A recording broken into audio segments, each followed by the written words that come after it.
Hey, Phil here again, and today I want to talk about I think will be the most important thing for your weight loss challenge, and that is going to be why most people fail. The reason that I failed the first couple times, and the reason that you're going to fail unless you make some changes accordingly. And what I'm talking about is what we eat, when we eat, and how much we eat, um, and keeping track and being accountable for that. Because you can throw a lot of exercise in, you can start living a more active lifestyle. But if we're not maintaining that 3,500 calorie a week deficit, we're not going to be losing weight. And by all means, you could be losing 7,000 calories a week if you wanted to for 2 pounds, double it up for 4 pounds. Just be safe about it. Don't starve yourself. The last thing I want to do is, have a couple people develop eating disorders just because they want to get skinny really fast. That's not the way to do it. So what I want to touch on is that we really need to have a structured plan starting out, because shooting from the hip and having a good idea in the back of your mind how many calories you're eating is a nice idea, but really when it comes down to hard facts, it's not going to be effective for us. We need a trail that we can follow. We need to have some kind of system in place that we know exactly what we're intaking compared to what we need. And that is going to be a little extra footwork, but I promise that it will pay off. A couple weeks in, you'll have a good mindset of what you need to be eating and when you need to be eating, and that is going to be a great start for us. Okay, so next up, let's talk about when we're eating throughout the day. And if you're like most people I know, you are guilty of eating 2, 3 meals a day that are large in size and spaced out far between. That is the last thing that we want to do. We want to have lots of small consecutive meals broken up throughout the day. And what that does is that'll increase our metabolism. It'll increase our body's burning of food throughout the day. When you have lulls, when you have big gaps in between, your body jumps on and stores whatever it can because it thinks it's like almost like a starvation mode.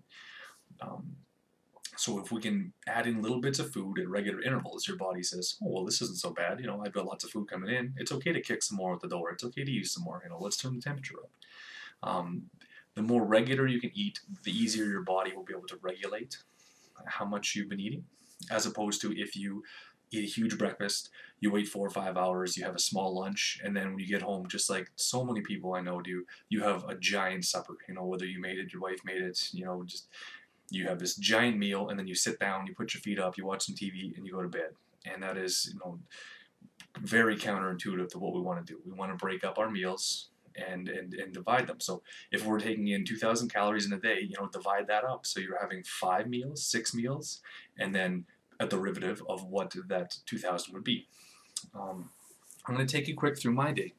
Just this morning, I kind of kept in the back of my head, which I can do because I've been doing it long enough. Okay, you should be writing it down. I've been doing this enough that I can ballpark, what I'm going to be hungry for, how much food I'm going to need, what my calorie intake is going to fluctuate, like whether I'm exercising, whether I'm working with a partner, I'm outside, all that kind of stuff. Okay, so what I do is I throw a box of protein bars in my work truck because I need to eat a couple times throughout the day because obviously I'm trying to get bigger. I am not in the same boat as you are now. I was trying to lose weight, but now I'm trying to gain size. So I have a lot of calories in excess throughout the day where you're going to be looking for a deficit.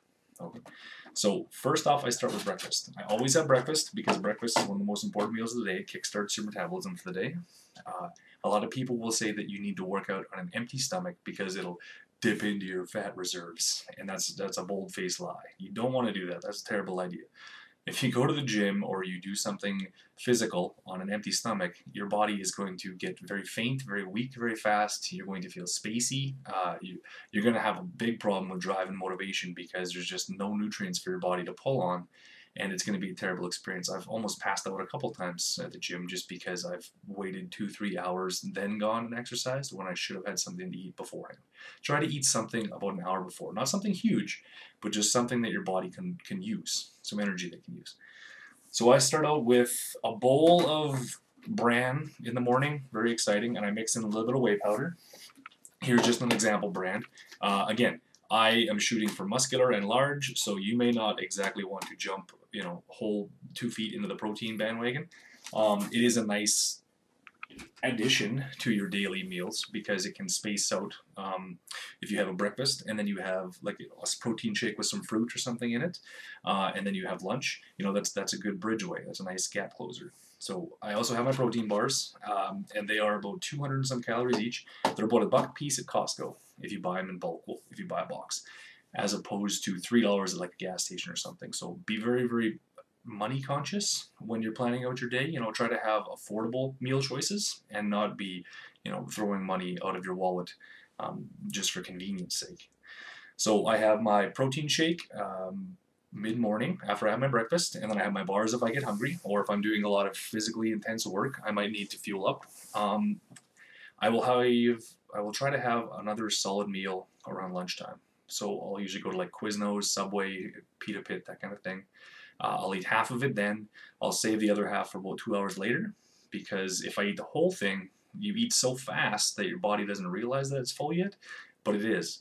So if I pound in a whole sub, and a cookie, then all of a sudden I've got a stomach ache because I eat too much food. And I think everyone is guilty of this, where they will sit and they will eat a full meal, and then they'll be looking at their plate being like, I'm still hungry. And then their kids are still eating, their wife's still eating. Well, I might as well go get another plate. So they go up for plate number 2. And by the time they're halfway through plate number 2, they're doing the, oh, I got it on my buckle here. Your body just hasn't had enough time to register that the first plate you took in was more than enough for that meal.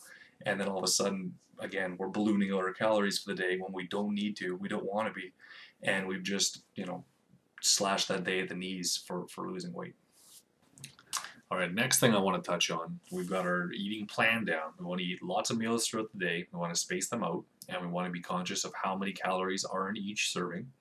I want to address cheat day, or a lot of people say, like, can I have a cheat meal? Can I have a cheat day? Because eating a lot of small meals all the time and being really precise with them, it gets very old very fast, gets boring. It takes a lot of willpower to maintain that. And yes, of course, you can have a cheat day is a pretty loose term. I like to say cheat meal, and let's keep that within some restraint, all right? Because, again, let's not think of this as a day-to-day thing. Let's do that for a calorie breakdown so we can see exactly what food we're taking in. But let's think of it more as in like a week plan or a month plan. What's my calorie deficit this week or this month, as opposed to daily? Because you can have 3 really good days, and then if you say, well, tonight's Pizza Hut night, so me and the wife are getting some Pizza Hut.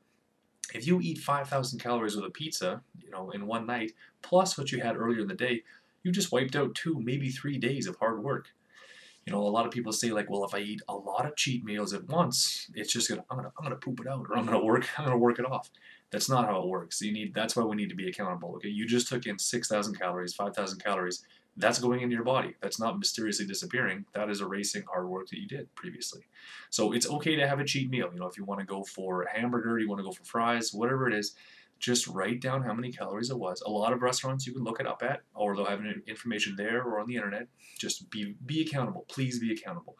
Because the worst part about trying to lose weight is putting in all this effort, all this intensity, and then when you look back, 2-3 weeks, there's no change. And don't base your positivity on looking at the scale. That's going to be something we're going to touch on next. Is the scale can be an evil thing. Don't base everything around numbers, because that will get you really depressed really fast. And I'm going to explain why in the next video. Okay. So I want to do a quick little scenario here for you. So Luigi here is going for supper tonight with his uncle. Luigi is actually me. I'm just getting ready. That's why I have my shirt. We're going for supper tonight, and it's going to be a lot bigger meal than I usually would eat. We're probably going to go to like Earl's or something. He's just in town for the day. But point is, if I have looked up on the Earl's site the different things I like to eat, the different meals, and their calorie count is astronomical compared to what I would usually have this late in the evening on a weekday kind of thing. So what I'm going to do is I'm going to eat a third of the meal slowly, while we talk and visit and stuff. And then I'm going to pack it up the rest and have some for lunch tomorrow and some for supper tomorrow night. So I can still enjoy it, but I'm being responsible about it. Because that is a huge mistake people make, is they say, like, well, pasta at Chianti's is, only going to be like 1,000 calories. My Alfredo pasta, I love that stuff. And then if you look it up, it's going to be like 3,200, 3,800, 4,000 calories. And if you didn't know that, you're shooting yourself in the foot in a big way. So I hope I'm stressing to you the importance of keeping track of your calories. And even though it's not very fun, it's very essential. All right, second little scenario here. Yoshi, he loves to drink pop. And Yoshi doesn't know that a pop, on average, contains about 150 to 180 calories per can, or more if it's a bottle. So if he has 2 of those a day, that is a huge jump in calories. If he can cut those out for like a Crystal Light or those Mio drinks, or like I switched to Diet Pop a long time ago, that's a huge chunk of calories you're taking out. Like if you can think about that, what is it? 180 times 2, 360 times that by 7. It's nearly 4,000 some calories a week. There's your pound a week just by cutting out pop. So lots of little things you can do, and there's tons of help on the internet, tons of guides and tricks and tips and stuff like that. Just please be accountable for yourself for what you're eating. If somebody's trying to push some food on you, say no thanks, I'm not hungry, not today. You don't ever feel obligated to ruin your hard work through peer pressure. All right. So next one we're going to talk about is the evils of the weigh scale and some goal setting tips, and we will get to those soon.